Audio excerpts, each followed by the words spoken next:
কবুল করো। আল্লাহ তাদেরকে নসিব করো। সুন্নাত মানাতে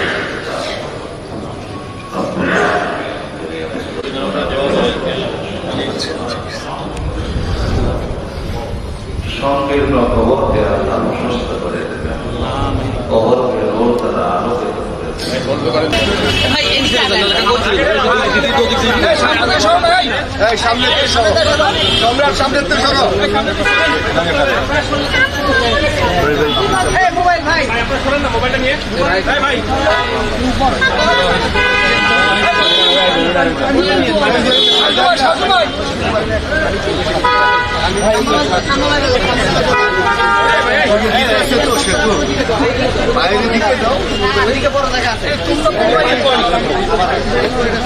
না, আমি কালকেও ওনাকে দেখতে গিয়েছিলাম, আর আমি ওর জায়গায় একই কথা বলেছি।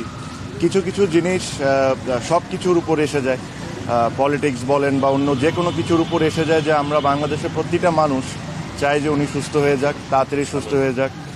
আর ওই সুস্থতার কারণেই আমরা সবাই সবার মতো করে অ্যাক্টিভিটিস করছে।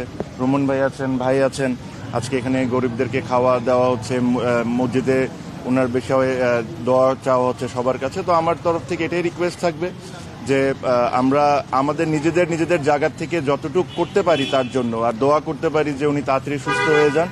আর এই জায়গায় দেখেন আপনি, বাংলাদেশের প্রতিটা মানুষ, এখানে কোনো দল বল কিছুই না, সবাই প্রত্যেকটা মানুষ বাংলাদেশে চায় যে উনি সুস্থ হয়ে আবার আমাদের মধ্যে ফেরত এসে যান।